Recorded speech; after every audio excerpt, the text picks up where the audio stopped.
Achille Kokou-Mentao. Je suis épidémiologiste des maladies tropicales, diplômé d'état en médecine d'urgence et spécialiste des questions de santé de reproduction des adolescents et jeunes. Vous savez, la gonococcie ou les autres maladies, juste après l'acte, si c'est une agression et que vous pensez que vous êtes agressé par une personne sans consentement et qui a problème, mais vous pouvez commencer par prendre à titre préventif le médicament. Donc c'est pourquoi c'est toute une formation. C'est pourquoi j'ai dit au niveau de l'entreprise, on doit faire cette formation et que les différents comités soient installés, que ceux qui soient mis à la disposition peut-être du chef de délégation ou bien de membres de l'équipage, équipe composée en dehors de préservatifs de médicaments.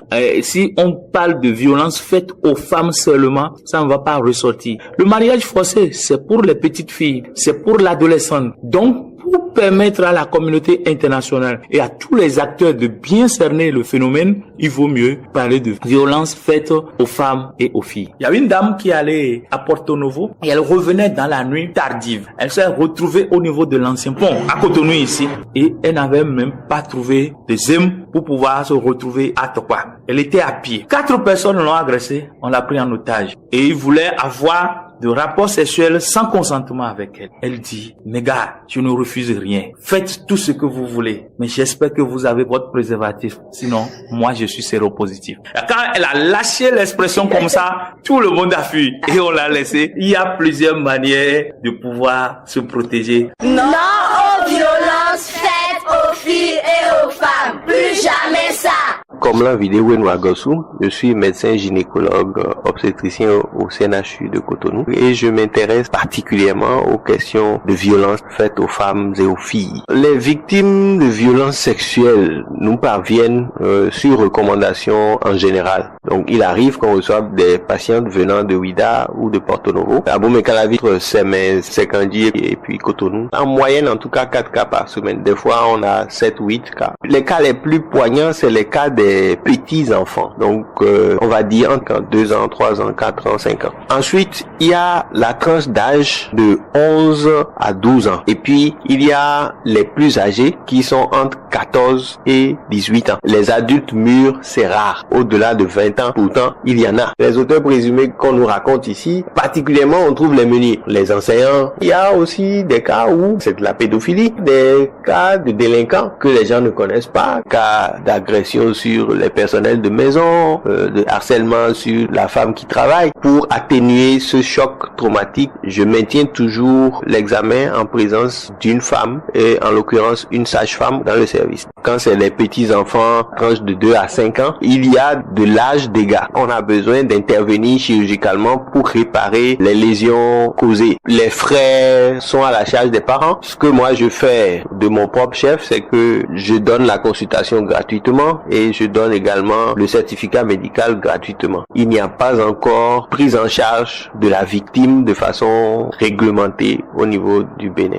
Depuis une dizaine d'années, il y a vraiment eu beaucoup de choses. Une loi qui a été votée en 2011, une initiative qui s'est concrétisée, dira la charge de l'USAID comme partenaire prépondérant, ce qui est de la mise en place d'un certain nombre d'infrastructures intégrées. Un service d'accueil constitué d'assistants sociaux, de psychologues, un accès à la justice sur le terrain, ce qui permet que les dossiers soient traités avec célérité. Donc les personnes qui se rendent dans ces centres-là n'ont plus besoin de faire le parcours du combattant. Et dans ces centres-là aussi, il y a un service médical. À Cotonou, c'est ce centre-là qu'on appelle CIPEC comme sigle, Centre intégré de prise en charge, est logé au sein du centre de santé de Cotonou 1, là où on fait les vaccinations internationales. À Abomey, c'est logé au sein de l'hôpital de Goro et à Parakou, c'est logé au sein de l'hôpital universitaire, maintenant ancien hôpital départemental de Parakou. Les violences faites aux femmes et aux filles, c'est vraiment une réalité. Il y a un sérieux problème ou un besoin important d'accompagnement de ces personnes-là. Dans le psyché général du Bénin, la femme n'a pas encore une place de respect. Les moyens de l'État doivent être mis à contribution. Néanmoins, le tableau n'est pas tout à fait noir, puisqu'il y a déjà quelques centres pilotes de prise en charge intégrée. Personne ne suscite la violence.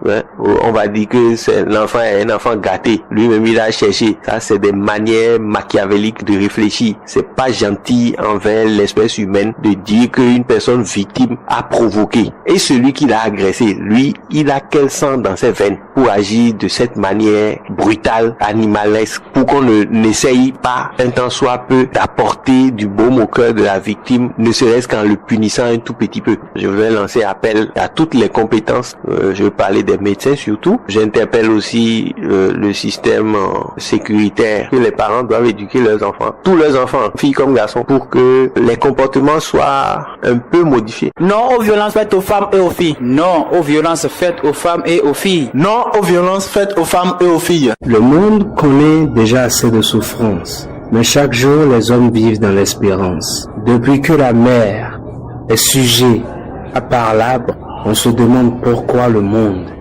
tend de jour à jour à mourir sans l'arbre. Les mots du poète s'efforceront pour toucher jusqu'au sens du terme la vérité, pour peindre les réalités de notre société, afin de dissimuler et de faire ressortir les mots qui s'y cachent. Oui, vierge est-elle comme la verdure, verte est-elle avec toutes ses parures, trophée convoité de tous les hommes, qu'importe la tradition, sa valeur est même. Mais que lui arrache-t-on lorsque la vertu s'installe? On la prive de raison, malgré que tout soit sa rivale.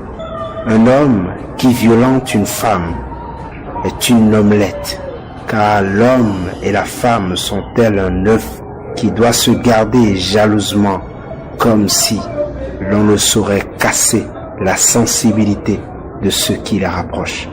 Perle rare aux parures d'ébène, l'histoire vient ôter ton Éden. Victimisé sous le courroux des sens, tu t'éloignes petitement de ton essence. La force que le mal exerce sur toi, la résistance qui te manque parfois, la peur de dire qui soutient ton quotidien et le malheur qui s'abat sur les tiens. Te voici dans la fleur de l'âge, confronté aux abus sexuels d'un père dénué de scrupules que tu ne saurais arrêter malgré ta rage. Dans tes yeux se trouvent ces cieux, pour le meilleur et contre le pire. Tu t'es engagé pour que vous soyez deux, pour ne point connaître de dérive. Mais le mal est un mal permanent. Dans une course d'égalité de sexe, l'oppression et les coups de fesses sanctionnent les relations désamoureusement. Tes souhaits sont-ils des exigences? Tes vœux sont pris pour des manigances. Tu portes en toi l'énergie de vie que le monde aujourd'hui ne cesse de convoiter. Tendre es-tu comme la soie, mais désabusé restes-tu. Tu as perdu toutes tes vertus, car le mal te les a ôtées. Une pensée à toutes les femmes qu'on ne cesse de violenter, car même si la perle elle est rare, jusqu'à quand continueras-tu de la violenter? Les enfants qui ont perdu le goût de la vie, car dans leur jeunesse on les a ôté leur force. Des femmes qui ont perdu tout l'amour qu'elles portent à cet être chaleureux. Aujourd'hui nous sommes dans un monde d'égalité, où la force comparable, elle n'est plus comparée. Que l'homme et la femme, tels réunis, se retrouvent dans la coquille de l'amour comme un œuf. Un homme qui violente une femme est une omelette. Le poète ne saurait en dire autrement, car la vie que nous prêtons n'est que l'éducation que ces femmes les ont transmise. La vérité se tient au bout des lèvres du sage. Mais jusqu'à quand le mal continuera de peindre ce paysage? La femme est une perle rare. La tradition n'est pas une excuse pour offenser cet être. La couleur naturelle de sa peau lui vient du berceau. Rien ne saurait justifier ce monde alarmant et alarmé. Non aux violences faites aux femmes. Ce magazine que vous venez de suivre est intitulé Qu'y a-t-il m'appelle rare. Slam Ragbe Gopal Das. Montage Jérôme Adignon. Réalisation Hélène Yanni.